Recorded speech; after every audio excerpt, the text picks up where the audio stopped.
mababago ang paligid. Yes. Mababago ang ating, hindi lang yung ating pamilya, ang ating community,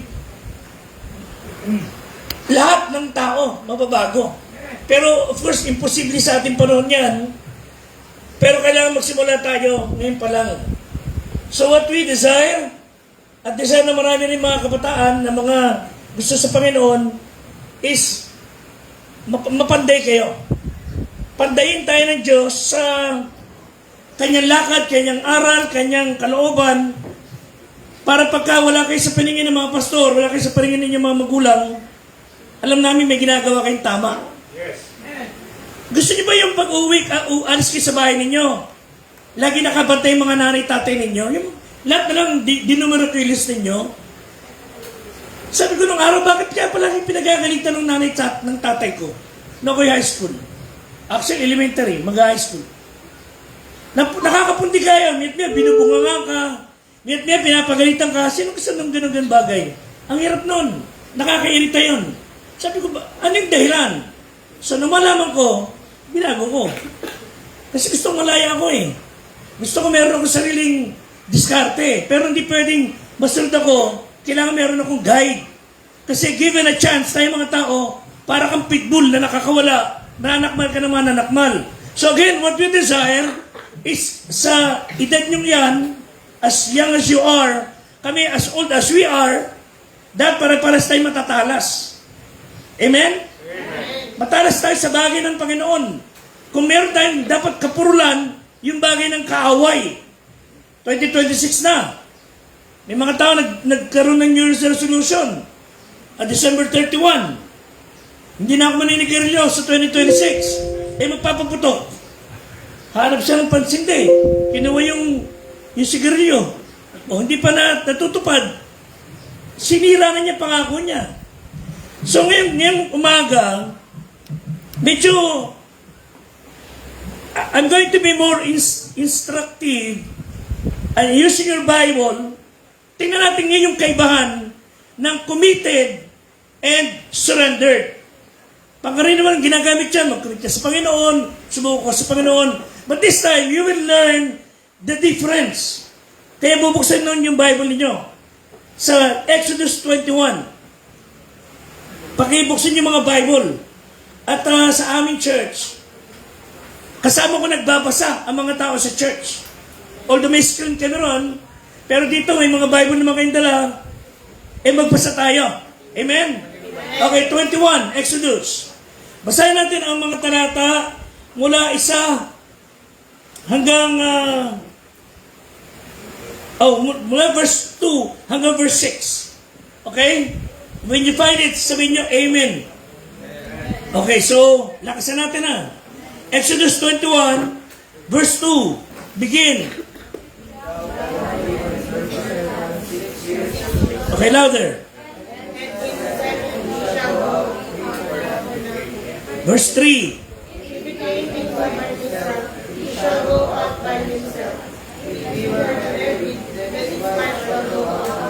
Verse 4.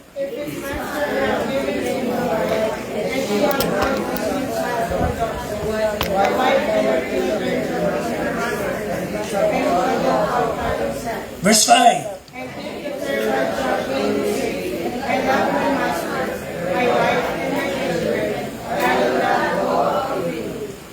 Okay.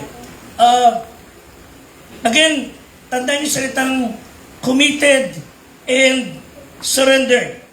Isang binata, may kasintahan siya. Isang araw, napunta siya sa group ng mga kabataan and he was enticed to join the group. He was so overwhelmed ng grupong ito, parang sabi niya, ito yung hinahanap ko sa buhay ko. Ito yung pinapangarap ko maging where I should belong. Sobrang siya nabighani sa grupong iyon na he decided to write a letter sa kanyang kasintahan. Sulat na medyo mabigat. At ang wika ng kanyang sulat ay ganito. There is one thing about this group. Ako ay seryoso na umanig sa kanila. Hindi to religion. This ideology is now my life, my business. It became my religion, my hobby, And so to say, it's now my sweetheart. Mabigat na sa ang kalooban, magdudurito ng sakit siyang kalooban, maghiwalay na tayo. I should be in this group the rest of my life. And sabihin mo na akong fanatiko. Yes, I am a fanatic. My life is now dominated by this group. And I'm willing to die for it. Mas malaga ito sa akin kaysa sa iyo. And I'm talking about the ideology of communism. Sabi ng isang tao, in 30 years, mula na sinimulan ang communism, which started with a handful of members, now, during that time, 1940s, almost one-third ng world's population ay involved sa communism. Sabi, the reason why they became involved at talagang nagbibigay buhay doon, I believe because they are 100%ers, while the rest of the world are 50%ers. Ibig sabihin, they were able to almost conquer the whole world dahil 100% ang utak nila, ang isip nila, ibibigay ko dito. Again, ano yung two words? Committed and surrendered. And that should be my topic ngayong umaga. Let's have a commitment to absolute surrender. Are you committed or surrendered? Tila baga na ang mga tao, pag hindi miyembro ng grupong ito, ng ideology, ay walang kapara, hindi may compare sa kasagsagan nilang 100%ers. And when we worship less, when we go less, give less, when we pray less sa ating paninindigan para sa Panginoong Diyos, while we are doing less for God, untold millions are going to hell.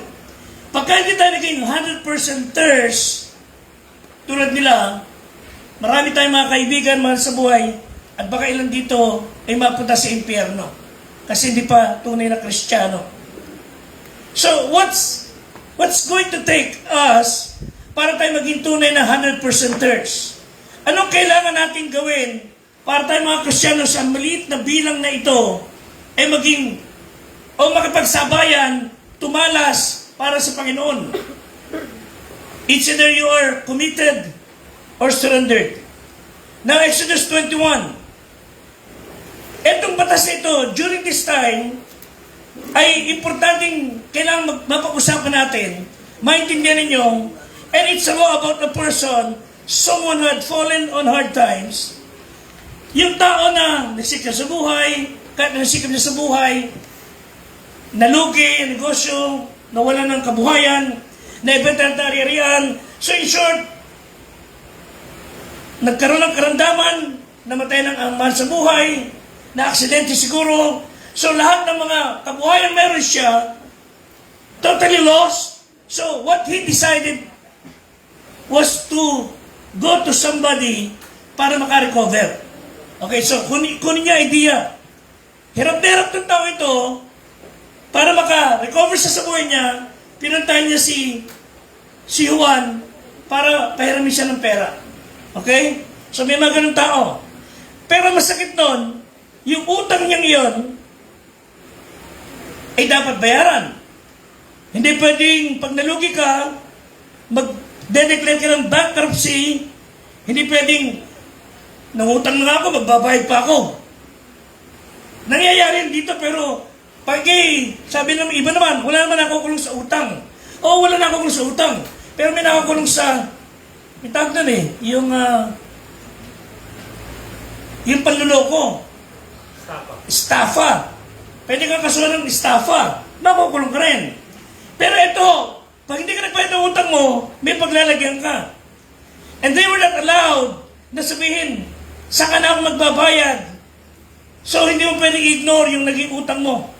And during that time, una, yung taong may utang, na hindi makababayad, kailangan kang humarap doon sa pinagkakautangan mo. And sa Bible na ito, sa binabasa natin, you will be temporarily sold as a slave para mabayaran mo yung utang mo. Dahil pag hindi, mas matindi magiging kahinatnan mo. So, walang credit card, walang anuman na pwedeng maging tagasalo sa'yo. So, pag may utang ka, hindi ka nakabayad, kailangan kang humarap doon sa pinagkakautangan mo at para hindi malala ang mangyari sa'yo o masamang mangyari sa'yo, papayag ka, whether you like it or not, na ibenta ka pansamantala. And somebody will buy you at yung mapagbibilan, pumunta rin sa pinagkautangan mo. Wala ka na utang sa kanya. Doon ka naman yan may atraso sa bumili sa'yo. So, tinan niyo mabuti. Pagka binili ka naman isang tao, tinan niyo po sinabi sa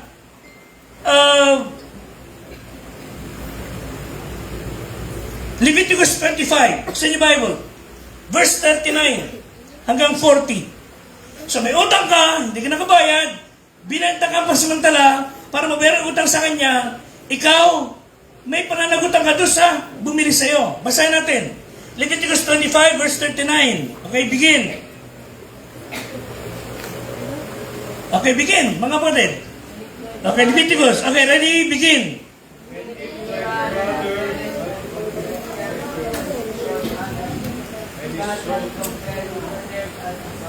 Parang isa lang may dalang Bible, ah.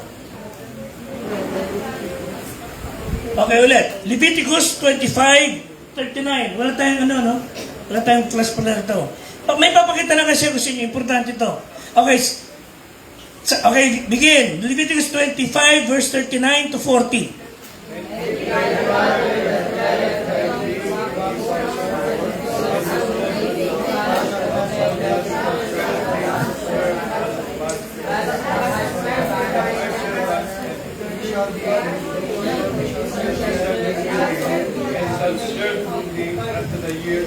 Iyon. Okay, at least pwede kayo magsaling yan ng pag nababasa kayo, phrase by phrase. Phrase by phrase. Okay, anyway. So, tinan nyo, thou shalt not compel him to serve as a bondservant. So, pag binili kita, hindi kita tuturing na alipin. Okay? Ano sabi? But as a hired servant, sojourner, ikaw, makakasama kita, and you shall serve me until the day of Jubilee. So, sabi ng Bible, pag binili mo itong tao itong may utang, tandaan nyo, huwag mo siyang papaglingkuring parang alipin na lahat ng mumo, pinakakain mo. Lahat na lang ng utos magagawa sa kanya. Hindi ka pwedeng matulog, hindi pwedeng gumawa ng gusto mo. Passport mo hawak, pero ginagawa sa Middle East ng ilan. Pero, you are with the one who bought you para kang empleyado. Naka-ilalim ka sa kanyang kapangyarihan. So, huwag mo siyang papaglingkurin parang alipin. Ipapalagay mo siyang parang lingkod na upahan at parang nakikipamayan. So, ikaw ay magiging parang empleyado niya. Pero wala kang kalayaan. Again, you will be treated with respect as a hired servant. Para kang empleyado. Bilang isang empleyado, you are hired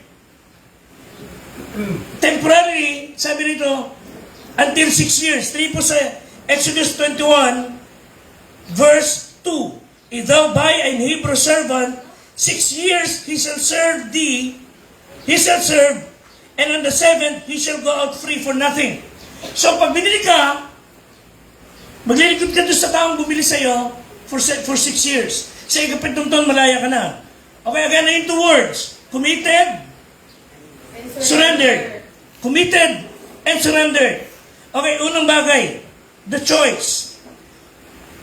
Pag ikaw ay either sa 2, ang laki ng pagkakatong nasa harap ninyo, either you will decide to be a committed servant or a surrendered servant. Pero pag ikaw ay binili, pansamantala, wala kang kalayaan, pero you still your own boss. Pwede ka ba rin mag-decide on your own? Hindi pwede kang pilitin nung nakabili sa'yo, magstay more than 6 years. Sana masundin yung storya. And then, naglingkod ka, nagtrabaho ka, 6 years, The following year, malaya ka na. And then, you're given a choice. Pupunta kayo sa iyong amo at sasabihin niya sa iyo, oh, you're now free to go. Pag dumating kang binata ka at nakapag-asawa ka, doon sa 6 years na yun, hindi pwede sama-sama mo. Nagkaroon kayo na hindi pwede isama. When you go with him, bachelor ka lalabas. Pag sumama ka sa kanya noon na may asawa ka, may pamilya ka, kasama mo rin sila. So, after 6 years, nagawa mo na lahat, ang batas, ika-7 taon, malaya ka. So you have given a choice. Hindi ka pwedeng pilitin. Ano yung choices mo? One, to leave or to stay. So, hindi ka pipilitin nung nakapili sa'yo na mag-stay. Thou shalt not compel him to serve as a slave. So, hindi ka pwedeng pilitin maglingkod pa dahil malaya ka na. Nakapaglingkod ka na ng 6 years. Punta tayo sa Exodus 21, verse 5. Tini po sabi. Sundan yung verse. Exodus 21, verse 5. Amen? Okay, tingnan, basahin natin sabay-sabay. Begin. And if the servant shall plainly say, I love my master, my wife, my children, I will not go out free. Okay. After 6 years, malaya ka na. Pero sabi siya ng amo mo, okay, ano ngayon ang pasya mo? I'm going out free. Malaya na ako. Pero,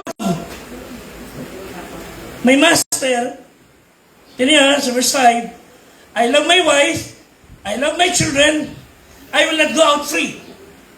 Pag nag-decide ka na I'm going to stay with you.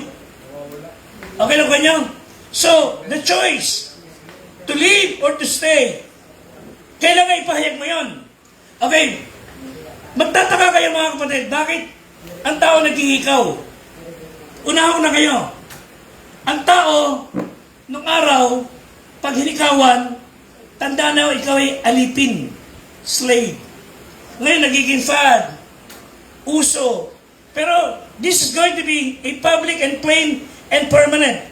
Basahin niyo 21 verse 6. Chapter 21 verse 6 ng Exodus. Pag sinabi mo, I love my master, I love my wife, my kids, I'm going to stay with you. Okay, ano gagawin? 21 verse 6. Basa. Also bring him to the door, or unto the doorpost, and his master shall warn his ears through it at all, and he shall return for him forever. Bubutasan ng Panginoon, ng empleyado, ang kanyang tenga ng pangbutas at maglilingkod ka doon sa taong yon magpakailanman.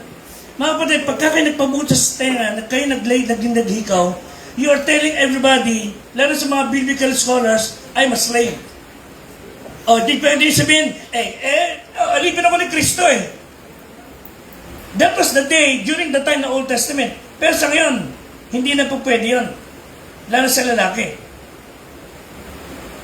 Pero siya naging sad. Pero during the time, sabi mo, sige, I'm willing to stay, I love my wife, I love my kids, and I love you dahil mahal mo kami, pinagmalasakit mo ako, mahal na amo ko. At sabi na, sige, dito ka, sige, sumama ka sa akin, dadali kita sa mga judges, at dadali ka ron, pagbubutasan ka ng tenga. And you will be His servant forever. Again, committed and surrendered. So yung Exodus 21, verses 1 to 4, is an expression of commitment. May utang ka, dapat bayaran. You have to work hard to pay yung tumbos sa'yo. Pero yung pagdating sa Exodus 21 verse 5 and 6, hindi ito commitment. This is more than a commitment. This is surrender. I'm willing to serve you forever. Okay, yun ang choice. Pangalawa, yung contrast.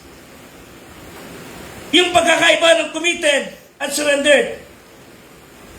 Pagdating sa usapang oras at panahon, ang committed, you will serve 6 years. Amen? And ika-7, malaya ka. So yung measure of length of time, bubunuin mo, and you're committed to do it dahil gusto mo maging malaya. Sino sa inyo ang pumapasok sa opisina na pag pumasok ng 7:30, pinapalakpakan ng amo? Wala. Pagka narin ka, may sermon ka. Bakit ka hindi papalakpakan? Bakit hindi ka paparangalan? Pumasok ka na alas 6 ng umaga, tapos umalis ka na alas 7 ng gabi. Bakit? You know why? You are required. You should be committed. Walang papalakpak sa'yo, walang magpaparangal sa'yo. Uy, ang galing naman ni Juan. Ang aga-aga mo pumasok, bigyan kita ng bonus. Walang ganon. But you committed yourself na magiging maaga, punctual. So, magandang ugali. Tama? Amen? Amen. So, you and I should be committed sa Panginoon. Hindi yung lahat ng pagka-Sunday. Lahat na lang ng alibay, gagawin mo, huwag ka na makapag-church. So, we are talking about high level of Christianity. Committed or surrendered. Yung mga tao na buong linggo, Monday to Saturday hanggang ating gabi, busy-busy. Pero pag Sunday, nagharap ng gagawin. Napakababang uri ng Christianity yun. That's why, pinagtatawanan tayo ng mga maling aral, ng mga nasa maling ideology dahil, pambira pag simba lang, hindi mo magawa lalo kung may demonyo pang humahamon siya palagi. O baka lalo kung may problema ka pang kinakaharap. Baka lalo hindi ka na makita sa church. This 2026, are you committed or surrendered? So, yung choice, contrast. Pagdating sa time, ang committed will fulfill the 6 years. Ang wika niya, dahil committed ako, I'm going to do this, and this is how long I will commit my life, 6 years. After 6 years, ikapitong taon, ciao, sayonara, adios, iwanan na kita, malaya na ako. Yun ang committed, pero surrendered. After 6 years, after 60 years, I'm willing to serve you forever. That is surrendered. Sabi ni isa, kung alam ko na sa ministry, pagpapalain ka.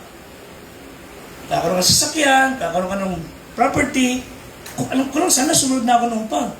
Magpala, hindi ho, ganun, hindi papakita ng Diyos yung ganun sa mga taong committed lang. I'm willing to give my life, wika na isa. Ito na, may mga alam akong pastor. Gusto yung biyaya ng Panginoon sa mga matatagal ng pastor. Sino mo may ayaw. May mga pastor akong alam na gusto yung biyaya, sakyan, property, maraming tao. Mga kapatid, 40 to 50 years lang nagpapastor yun. Yung mga yun. Ikaw naman, for 40 days ka pa lang. Gusto mo na kagad, big time ka. No wonder, marami mga pastor, puro preaching ay pera. Pero hindi siya maglalabas ng pera. Ang lingkod ng Diyos ay surrendered. Man of God is willing to spend and be spent. May mga aram akong pastor, they will not do this. Pag may mga camp, may mga conference, papalabasin niya pera mula sa bulsa niyo. Siya hindi maglalabas ng pera. But at the end of the day, siya may pera, mga tao nalilimahit sa gutom. Contrast. And think about Jesus. Kung paano nabuhay ang Panginoon sa lupa. Si Kristo na kordero ng Diyos, sabi ng Revelation, He was already slain. Ano nyo, kung tao lang si Kristo at hindi siya Diyos, at age 12, hindi na siya magtutuloy Pero dahil siya ay surrendered sa kalooban ng Ama, siya na nagkatawang-tawang Diyos, and He knew that He would die at age 32, 33 years old. He stayed on schedule. Sabi sa John 13:1, Jesus knew His hour was come. Okay? Kaya gumawa siya ng kalooban ng Diyos. So, yung contrast, yung time, pangalawa, duty. Ang committed, bound by the law. Required siyang gawin ang mga bagay. Para sa kanya, lahat ng every task is a chore. Dapat gawin. Required gawin. And he is always watching the calendar. O tapos na araw ko, kaysa ko. Then, pag nakatawang puno na, ay malapit na matapos sa 6 years. Yan ang committed. Gagawin lahat. Kusa. Hindi siya maghihili ng trabaho niya. May mga tao ko alam, gagawa ng isang bagay, pero gusto lahat ng tao, kaladkad niya. Gusto lahat ng tao, kaladkad niya. Matuto kaya kayo gumawa ng may katahimikan. Pag may nakakita gumagawa ka ng may katahimikan, kusa ka, susundan ka ng tao. Pero yung gumagawa ko, tas lahat na lang makita ko, hihiliin ko, aabalahin ko, nakakainis kaya yun. Kung kayo gumawa ng tahimik, gumawa kayong tahimik. And that is being a surrendered person. Okay? Yung duty. Ang committed, lahat gagawin dahil utos. Pero ang surrendered, gagawin dahil mahal niya Diyos. Amen. Hindi siya magbibigyan ng tithes dahil inutos. Magbibigyan siya ng tithes and offering dahil mahal niya Diyos. Amen. Mag-aakay siya ng kaluluwa dahil sa required. Magsishare sa Ebanghelyo dahil required. O pasikat. O para you would be famous. Ang surrender na kada tao sa Panginoon, gagawin sapagat mahal niya ang Panginoong Diyos. Amen.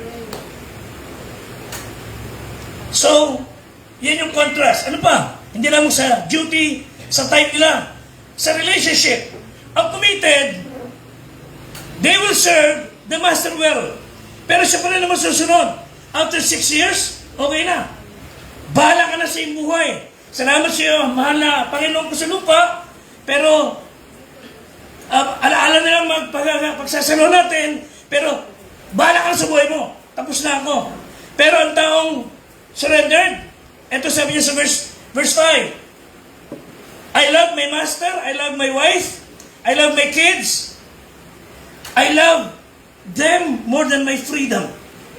Kahit na wala akong laya, basta kasama ko yung pamilya ko, kasama ko ang aking mga anak. Ano ba yung laya? Ay, ayoko maging Christian kasi hindi na ako makapalinigarilyo. Hindi na ako makabababae, hindi na ako makapanlalaki, hindi na ako makapagbibisyo.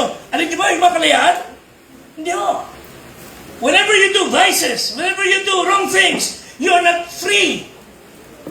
You are slave. Pag barkada, din lang ka sa kalokohan. At sabi mo, lahat ng gusto mo gagawin mo, mag-behave, magpaingin ng motor sa kalsada, magsend ng oras, hindi ka free. You are a slave na kabulastugan.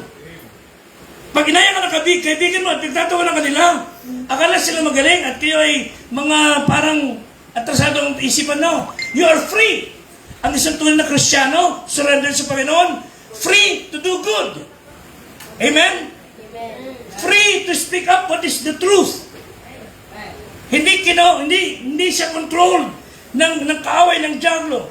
Pag meron kayong kaibigan na dinadala kayo sa di tama, dugrin nyo. Sabi ko, lumayas ka sa harap ko, satanas ka. Dadali mo pa ako sa mali. Di ba? Pagka meron people who are taking advantage of you, tumigo ka. Hindi pwede, hindi ka kikibo. Ano sabi ng Bible? 1 Corinthians 15:33. Basahin niyo Bible niyo. Akala niyo ba, pag matino kayo, lagi kayo nakasama sa mga, sabi niyo sa church pag merong lukulukong tao na 5, lagi mo kasama. Lagi-lagi mo kasama yung lukulukong tao yan. Pang-anim ka na, isang araw. Mga babae, kasama niyo palagi, chismosa, 5. Mamaya-maya, ikaw na yung pang-anim ng chismosa. Hindi nakahawa mabuti. Hindi nakahawa ang maganda. Bagos kayo pa nahahawa. Ang dapat nilang dahilan kaya kayo kasama ng mga hindi Kristiyano, mga patupan ng buhay, ay ito, gusto mo silang sabihan ng kaligtasan, magsisira kasalanan ng si Kristo, magbalik loob sa Diyos, that's it. Layo na kayo. Pero sabi mo, ay, paano ko sila maakay kung di ako tatagay? Eh, sira, tuktok ka.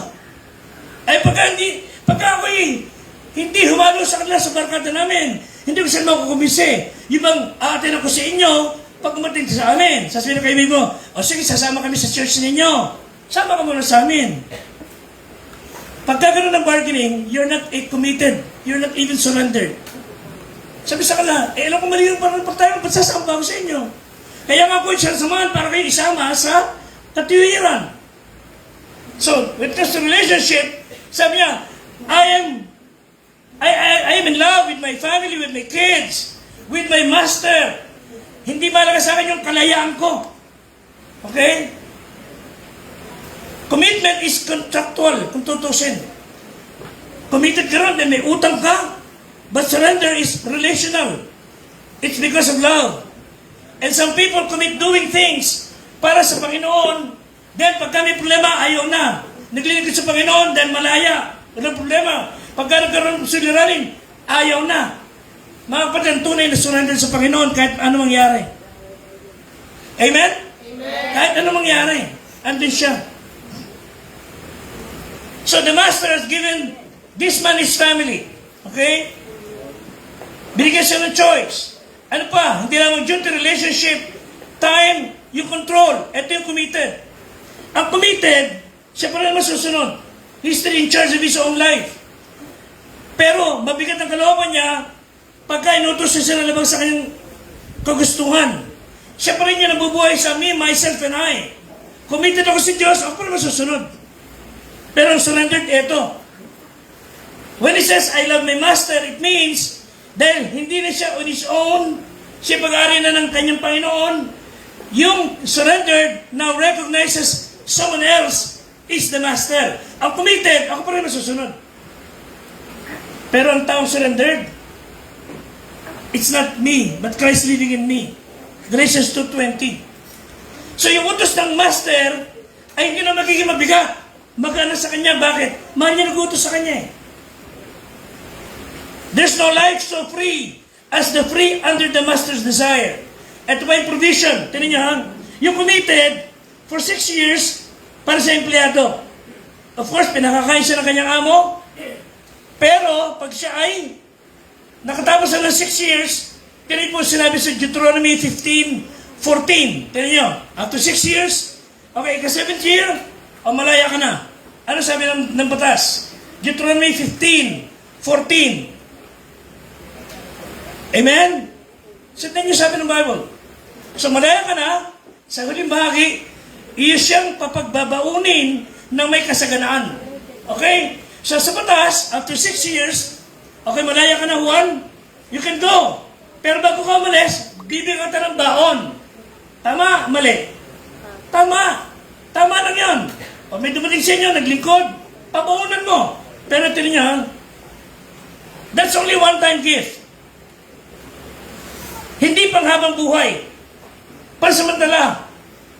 Pagkatapos ng biyayang tinagap mo, mauubos yun, hapon yung trabaho, simula ko rin sa buhay, pag wala ka makita ng trabaho, mangungutang ka na naman. So, vicious cycle. Pero surrendered ito. Walang bibigay sa'yo, hindi ka maalis eh, ito ka eh. You will not own anything, pero you will possess everything. Isang tao, ang talagang masyado siyang enamored sa mga perlas. Pagka nakakita sa unang perlas, binibili niya kahit magkano. Maayos siya. Tapos, nakakita sa isang pawn shop, oh, gusto kong bilhin yan. Magkano ba yan? 5,000, bibili ko na. Hindi, may higit pa. 10,000. Hindi, 20,000. Hindi kayang bilhin eh. Ang mahal naman yung perlas na yan. Eh, hindi mo kayang bilhin to. Eh, bibili ko yan, magkano ba? Sabi nung may-ari, eh, may kotse ka ba? Oo, meron. Ilan? 2. O, iyon, pasama yan. Ganun na lang kanyan, hindi pa yan. May bahay ka? Oo. May property ka pang iba? Oo, meron ko sa hektarya. Isip mong lahat yun, yung halaga niya, hindi, mas mahalaga pa. May isawa ka? Oo. May anak ka? Oo. Gusto talaga makuha itong perlas na to? Eh, oo nga eh. Magkano ba yan? Lahat na meron ka, katumbas ng perlas na to. Ay, ito yung nakalimutan ko sabihin sa'yo. Pagka binili mo to, di akin na lahat yun. Ang isa pang catch dito, doon ka tigtira sa akin. Doon kayo sa aming bahay tigtira. Napakatindi naman, local ba to? Sabi hindi. Pero ito maganda. Pagka napunta sa amin, ako mamayari lahat ng ito, pero you will enjoy everything I have. Lahat na meron ako, ma-enjoy mo. Parang iyon na lahat yun. Mga kapatid, ganding kay Kristo. Wala tayong pag-aari sa kwadra ng Panginoon. Pero you own everything. Ikaw ay tagapagmana kasama ni Kristo. Amen? Amen? Lahat ng katinuan, lahat ng magandang bagay, sa iyo lahat yun. Lahat ng bagay na pinapangarap mo to satisfy your heart, meron ka kay Kristo Jesus. Yung binibigay ng Diablo, puro peke. Yung mga kaibigan, mga kusiyan sa lugar, na nagdudulot siya ng mga fake na happiness, no. God will give you the joy. So, surrendered. You own nothing and yet you have everything. Ano sabi sa Romans 8:32? Siya na hindi ipinagkait ng kanyang anak, how can He not give you everything? Halimbawa, sabi ng batas, Pastor Fred, para hindi matuloy yung big one, the big one,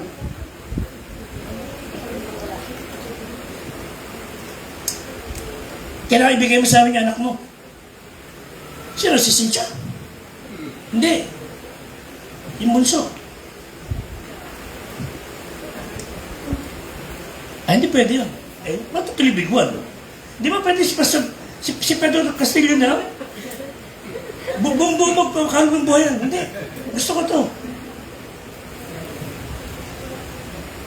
Sabi talagang kailangan, halimbawa lang. Ibig sabihin, para matigil yung big one at hindi matuloy, kailangan ibigay sa akin. At binigay ko. Ginawa sa kanya hindi maganda. Inagawin sa niya ang prinsesa. After years and years pass, sabi na isa sa akin, Pastor, pwede ba? Akin na lang yung damit niya. Sa akin yan? Sabi isa, hindi si Pedro ha, ang nagsasabi, damit eh, pang babae. Hindi, Pastor, gusto ko yung sapatos sa akin.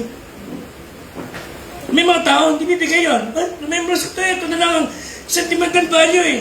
Mga kapatid, ito sasabi ng Bible verse, Romans 8:32. Ibinigay ko ang anak ko eh. Bakit hindi ko ibibigay ang lahat ng pangailangan ninyo? Yung Diyos, Ama, ibigay yung anak para sa atin. Bakit hindi ibibigay ang pangangailangan ninyo? You have surrendered your life. You own nothing, but you have everything I have. Kailangan mo na isurrender ang buhay mo. Hindi ka gani isang natinig kong tao. Ang lungkot niya, nasa lubog siya ng kaibigan niya.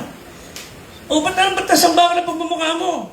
Brad, talagang hindi maintindihan na nangyari sa akin eh. No, di kwento mo. Ito yun eh. 4 weeks ago, namatay yung kaibigan ko na hindi ko naman nakakausap ng matagal. Pero, 4 weeks ago ha, may dumating sa akin sulat. At mayroon nakadepositong 40,000 pesos. Oh, bakit? Ba't nalulungkot ka?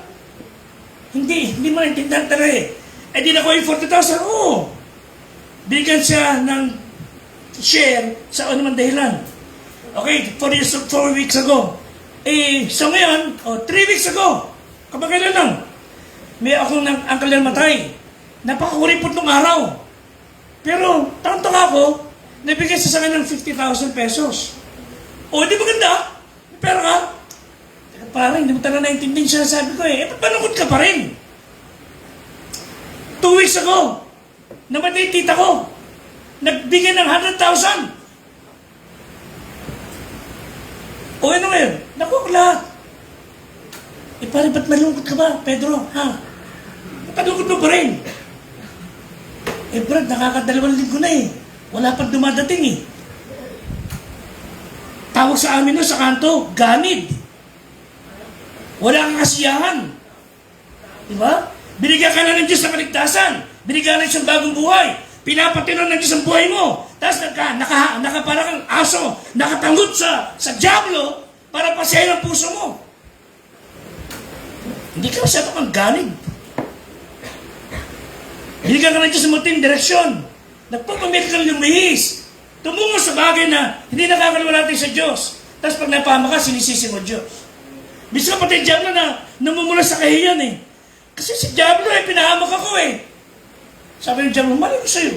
Tikas nga na ulo mo eh. Ikaw may kagagawan yan eh. Ito pa, appearance. Ang committed, there was nothing different after 6 years. No scars, there's only pain. Sayang yung 6 taon, wala kang sariling masyadong lubos sa kalayaan. 6 long years, your life has been taken to pay your debt. Okay? That is committed. Pero surrendered. Ito po sabi ng Galatians 6:17. Galatians 6:17. Ang surrendered, sa Panginoon, you will see the difference. You will know na iba, yung taong ito, na isinuko ang buhay sa Diyos. Meron siyang marka. Galatians 6:17. From henceforth, let no man trouble me, for I bear in my body the marks of the Lord Jesus Christ. Yung tao na magstay doon sa kanyang amo, ano gagawin sa kanya? Willing to stay? Ano gagawin sa kanyang tenga? Bubutasan. Mga kapatid, pag surrender ka kay Kristo, ang mamarka sa'yo, hindi lang ang yung tenga. Parang buong katawan, kaya ni Kristo. Sabi ni Paul, for I bear in my body the marks of the Lord Jesus Christ. Yung buong buhay mo, mamarka ng Diyos. Oh yes, pagtatawa ng marahil, pagkakaisan ka, pero pagkatotoo ka sunod sa Diyos, mangingilag sa iyo ang mga tao. Ay, hindi mo pwedeng galawin si Pedro. Dati, tanggero yan.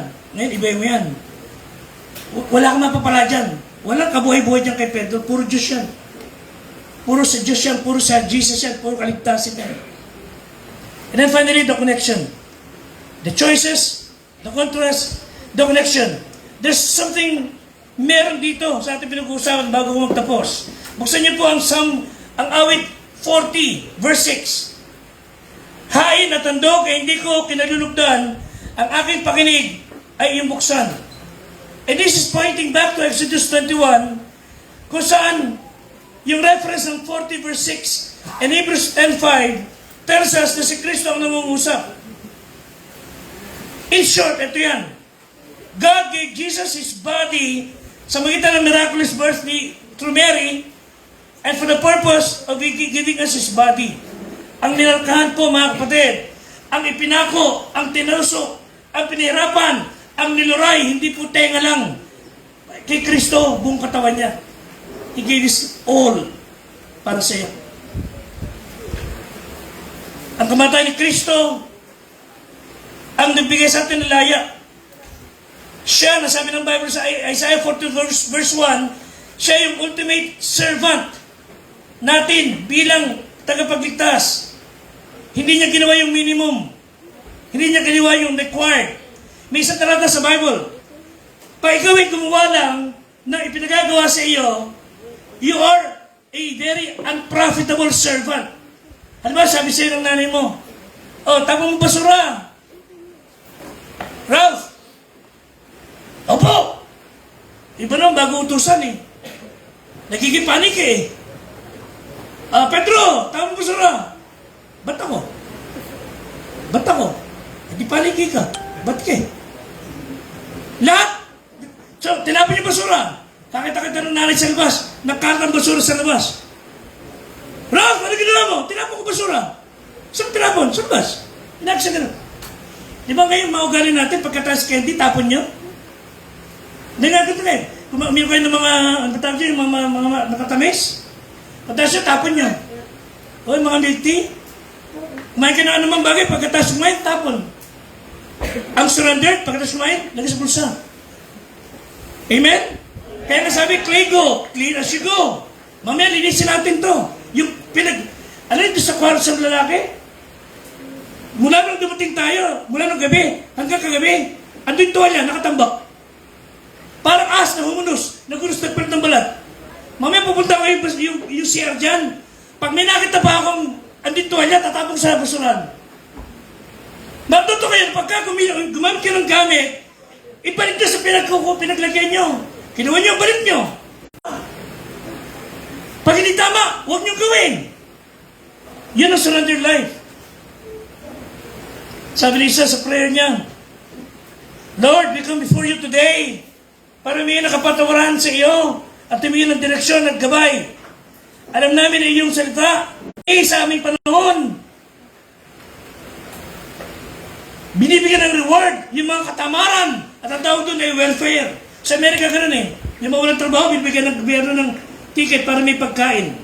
Pero kung siyang katamaran. Sa Pilipinas, ang sabi niya, Panginoon, dito sa amin, tinatawag namin yung magnanakaw, proponent. Kumbaga, if Jesus was willing to give His life sa krus. He is surrendering His life para sa atin. We should be willing to go to the door for Him and serve Him forever. Meron isang aeroplano si India ang inaasahan. Eksperto lahat, magaling magpalipad. Finally, investigation was done. At alam ko nung dahil nag-crash, di ba may black box ang aeroplano? Wala sila nakita, kundi minadilig sila nung naghihilik. Alam ba nag-crash ang aeroplano? Tulog yung dalawang piloto. Maraming mga tao ngayon mapapahama. Maraming mga Kristiyano, tulog. Pagka nanood ng mga pelikula, magdamagan, gising. Pagpasok sa church, pag-upo, tulog. Iba naman nagbabasa ng text. Habang nagpipreach yung pastor, kanta sigaw na, kanta labas ng buliga kasi sigaw ng mensahe ng Panginoon. Sila doon sa sulok, nagtetext lang siya. Nakapil pa. That is committed. Commit myself to go to church every Sunday. At there's church, that's my commitment. Pero a surrendered person, hindi ko sinasabing sa rin yung cellphone nyo sa aming church, hindi bawal. No, hindi bawal. May tumawag siya, sagutin mo, buba ka. Hindi bawal sa amin, kasi cellphone ko nakabukas din eh. Hindi bawal. Hindi kagaya ng isang tao sa isang church. Ito na huli. Bawal sa kaling church yung bukas sa cellphone. Nakalimutan yung iyo. Nag-ring. Talagang, nakutatanda siya. Hindi na ko gagawin. Tapos, tingin na yung mga tao, pati pastor, nalilis ka mata. Penta niya. Akala niya na-off na niya, nag-ring na naman. Talaga na siya. Ano ba yan? Sabing bawal ang mga naka-cellphone dito eh. Di ba maintindi? Mga tao nang tingin sa kanya para siyang nagkasala ng napakalaki. Hindi na kayo kusya. Tapos ang service. Dahil pagtungan na siya, nabubulong mga tao. Kakaya ka. Ay siya. Isang kalooban niya, kasi tumatawag pala emergency. So, sumaloob niya. At para siyang gumawa ng masamang bagay sa church. May service sila ng gabi. Hindi siya nagbalik doon. First time, sa kanyang paglalakad, pabalik-balik sa church bahay. First time niya napansin, merong beer house doon sa Mandaron. Of course, hindi maganda yung beer house. Inuman yan eh. Lugar yung mga saraulo eh. Hindi pa siya ron. Nakahood siya. Sabi niya, punta sa church, sumaloob ko. Sasalita siya sa Panginoon. Hindi kumikibong ang Diyos. Bigyan niyo ako ng beer. Nanginginig siya. Baka titintiin siya. Baka may makakit sa kanya eh. Hindi siya sanay. Nanginginig siya. Kanginginig niya, nalaglag yung baso. Naku, nabasa. Inaalala talaga ako. Alam yun, kinakabahan siya, kinuha niya yung baso, niligpitin niya, kinuha yung panyo niya para naputin. Alam yun, ginawa ng mga tao, naglapit na sa kanya. Hindi niya kumahawakan. Masusugatan ka. Pagtarin niya yung manager, pagtarin niya yung waiter, pagtarin niya, no problem. Okay lang yan. Wala problema. Tapos, ano ba nangyari? Pasensya na po kayo. Nabitiwan ko eh. Huwag ka magala. Nilinis lahat. In the house. Bigyan siya ng bago. Libre. Nagulat siya. Hindi ba siya nakarating sa salita? Tuwa-tuwa. Later, inakwento siya ng mga tao. Lagay na lagay. Libre. Ang alak. Alam niyo, ang sunod na pangyayari? Every Sunday, doon siya napupunta. Mali yun, mga kapatid. Amen? Amen. Pero bakit doon sa lugar? Lugar ng demonyo. Ba't doon marunong silang magpasensya? Ba't sa lugar ng diablo? Marunong silang mahaba ang PC para asikasuhin pag malasakitan. Bakit yung mga anak ng diablo, parang sila pa ang marunong magmalasakit sa kapwa? Na dapat tayong church ang gumagawa nun. Meron ako mga churches, bawal ang sapatos sa pulpito nila. Okay yun. Okay yun. Kung yun ang patano sa church niyo, magbelo kayo kung gusto niyo. Mag-alis ka sapatos kung gusto niyo. Pero hindi pilit sa amin. Tanggalin mo sapatos mo ron, Beo. Naka-Adidas ka, pagbalik mo, bakyanan lang yan. Di problema ko pa. Pero I know of churches, ang titulo ng kanilang mga lugar. Ang gaganda, bawal nakasapatos. Pero mga bunganga ng mga pastor, puro baboy. What's the use? I'm willing to be committed or surrendered. Si Kristo, ibinigay niya kanyang sarili as a gift. Pero, what would become of you? Pagkatapos niyang ibigay kanyang buhay, that is your gift sa kanya. Ulitin ko. Ibinigay ni Kristo kanyang buhay sa iyo, that is gift. Pero kung ano gagawin mo sa buhay mo, that is your gift to Him. Tayo tumayo. Ngayong umaga,